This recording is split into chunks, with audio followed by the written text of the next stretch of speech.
Hey guys, what's up? Angren with another Diablo 4 Druid build guide update, and today I wanna show you my new update to the Bouldercane Druid. It is a really cool build. It is not that good like the Cataclysm Druid, but honestly I don't like that stupid snapshot mechanic, and the Bouldercane Druid makes a lot of fun. And today I want to talk about some specific details, like why do we go for aspect of retaliation on our weapon. So first of all, we're gonna discuss now the different versions, because you can play one version with the Mjölnic ring and the unlimited cataclysm and also the unlimited spirit, or you can also go with the more damage approach style with more overpower and the Hunter's Zenith.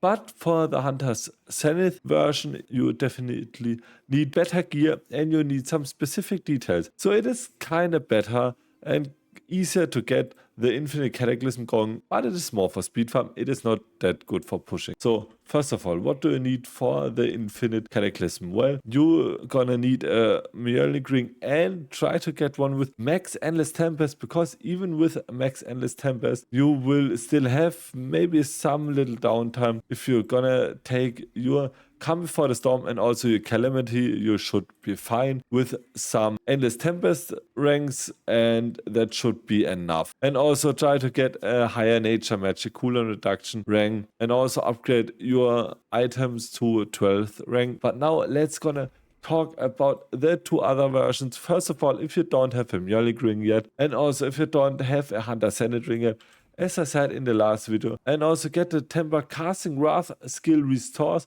up to 14 primary resource, because you're gonna get your resource back when you're gonna cast your boulder. And if you don't have the Mjölnic ring yet and also no Hunter Zenith, get both on your rings. But if you have your Hunter Zenith now, you only have one legendary and you don't have that much spirit gain. So it is really important to at least double crit your Casting Wrath skill resource primary resource temper, as it is kinda your only option to restore your primary resource.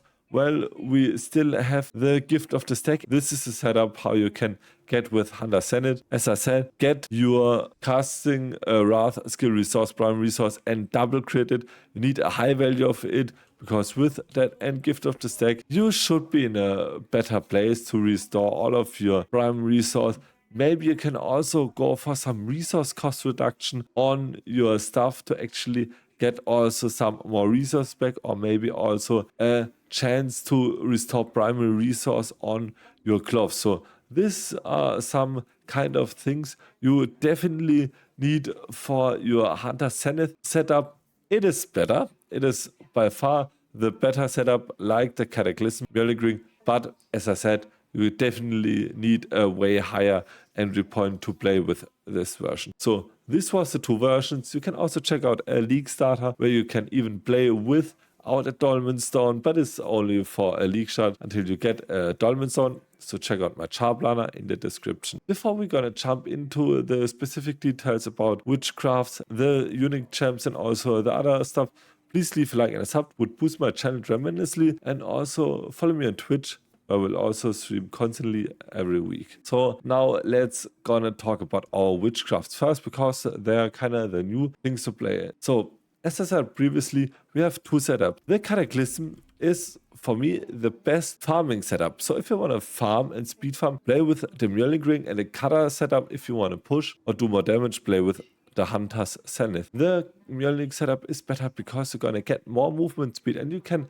get easily to the movement speed cap with the Mjölnic ring. Also, if you're gonna speed farm, play with the Paragon, as the enemies will get pulled to you, so you can kill them more faster and just melt everything in your range. Also, for the minor powers, go for Aura of Siphoning, as it will deal really good amounts of damage, but it will also heal us. Also go for the Soul Harvest. This will give us a nice little boost, and because we also have cooldown spells, it will also give us a permanent boost. Then also take your Hex of Whispers as your next growth and decay power. We kind of only need one Hex, so we can apply it for our unique gems, which I will come later to it. And also play with Decay Augmentation. It will give us a really good boost, because Witchcraft effects deal now the additional damage of 30% of the base damage over 5 seconds. Maybe You can also switch something like this out with an aura specialization or some things like that. So yeah, you can also play around with it. So the decay augmentation is the one that is not that important. And for the last one, take the Force of Will.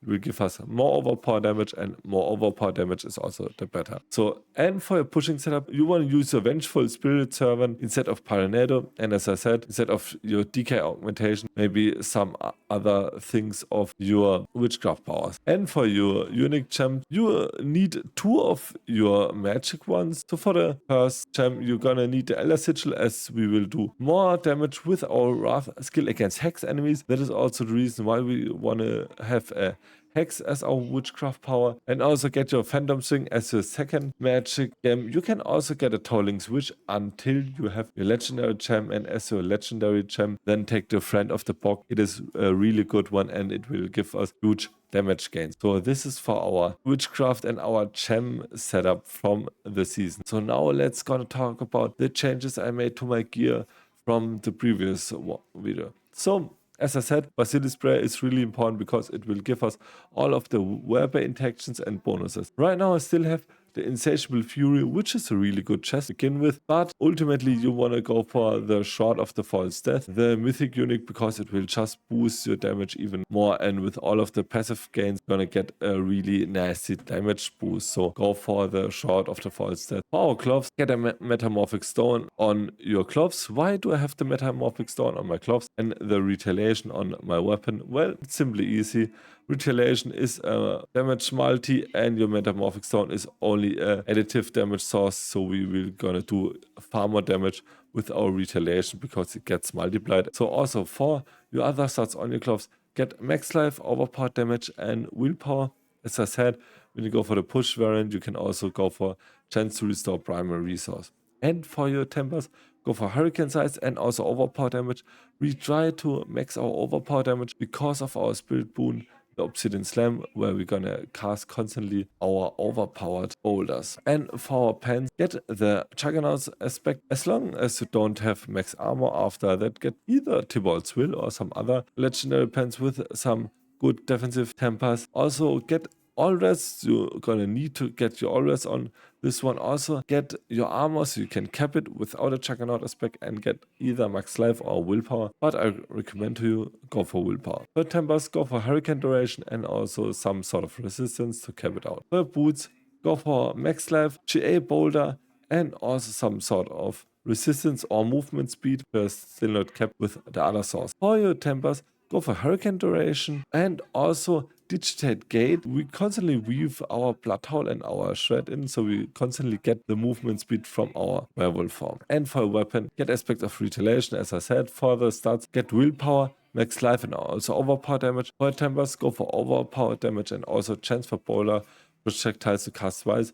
This will greatly help us to maintain our 10 stacks. For amulet, the Dolmen Zone is the best one, and get your GA and also your crits on your Wrath skills and try to get a max one. So for your legendary ring, get aspect of changing depth, will give us a constant bonus damage because we're gonna poison the enemies with our aura of siphoning, and also get max life, crit strike damage, and willpower as your affixes, and get cataclysm cooldown reduction as also overpower damage on your tempers. For the second ring, as I said, either Mjölnic ring or your Hunter's Zenith. For gems, we already talked about the unique gems. For the chest, go for your willpower, and ultimately you want to go for the stuff for Runeword. For a trigger rune, you want to go for your cast spell and also your gain maximum of 25% life. I still have some crap runes in it. And for the other one, go for even the travel 5 meters or the Igni rune, and also some sort of